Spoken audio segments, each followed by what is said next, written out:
Honest businessmen শ্ৰদ্ধেয় Utpal Barua ডাঙৰীয়া। সেইকাৰণে ইয়াত পূজাটো প্ৰতি বছৰেই লাহে লাহে অলপ অলপকৈ ধুনীয়া হৈ আছে। এই বছৰ আমাৰ ইমান বছৰ যে পূজা কৰা হৈছে, হায়েষ্ট বাজেটত পূজা কৰিবৰ কাৰণে 2 মাহৰ আগতেই সভা কৰি পিনে সিদ্ধান্ত লোৱা হৈছিলে। সেইকাৰণে আমাৰ লগত পেণ্ডেলটো অলপ ডাঙৰ হৈছে।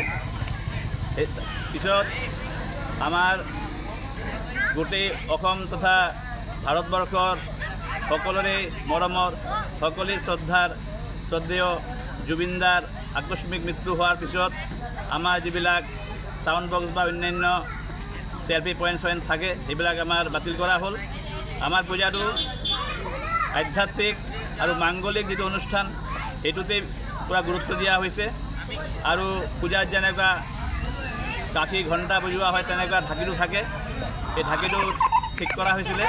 আগতে এডভান্স দিয়া হৈ গৈছিলে, সেইকাৰণে বাতিল কৰা হোৱা নাই। কিন্তু আমাৰ পূজাটো মাংগলিক অনুষ্ঠান আৰু আধ্যাত্মিক অনুষ্ঠানৰ ওপৰত গুৰুত্ব দিয়া হয়। প্ৰথম বছৰৰ পৰা এতিয়ালৈকে 42 বছৰ ধৰি মা দুৰ্গাৰ মূৰ্তিৰ যিটো ডিজাইন আছে অব্যাহত আছে, কোনো পৰিৱৰ্তন কৰা নহয়, কোনো বিকৃতি কৰা নহয়, কোনো ফেন্সি কৰা নহয়।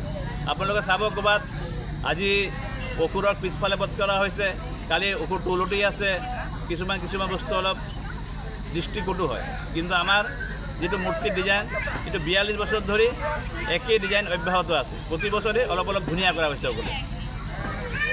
আজি আমাৰ নৱমীৰ দিনা আমি যেনেদৰে আনন্দ কৰিব লাগিছিলে সেইদৰে কৰিব পৰা নাই। কাৰণ এটাই, আমাৰ সকলোৰে মৰমৰ, সকলোৰে শ্ৰদ্ধাৰ, ভাৰত বিখ্যাত, বিশ্ববিখ্যাত এতিয়া হৈ গৈছে আমাৰ শ্ৰদ্ধাৰ জুবিন গাৰ্গ ডাঙৰীয়াৰ এই আকস্মিক মৃত্যুত, অকাল মৃত্যুত আমি সকলোৱে দুঃখিত, শোকাহত। সেইকাৰণে সেইধৰণে আনন্দ কৰিব পৰা নাই। কিন্তু মা দুৰ্গাৰ শ্ৰীচৰণত আমি সকলোৱে প্ৰাৰ্থনা জনাইছোঁ যাতে জুবিন গাৰ্গৰ আত্মাৰ সদ্গতি হয় আৰু তেওঁৰ মৃত্যুৰ লগত জড়িত প্ৰত্যেকজন ব্যক্তি যাতে উচিত শাস্তি পায়। ইতিমধ্যে আমি গম পাইছোঁ হাই লেভেলত যিজন আছিলে শামকানু মহন্ত আৰু সিদ্ধাৰ্থ শৰ্মা এৰেষ্ট কৰা হৈছে, যাতে উচিত শাস্তি পায়, ন্যায় পায়।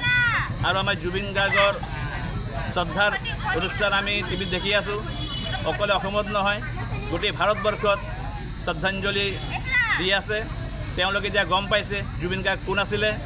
কাৰণ পৃথিৱীত মৃত্যুৰ পিছত যিটো অন্তিম যাত্ৰা জনসমাগম হয়, সেইটো পৃথিৱীত প্ৰথম স্থান অধিকাৰ কৰিছিলে মাইকেল জেকচন, দ্বিতীয় স্থান অধিকাৰ কৰিছিলে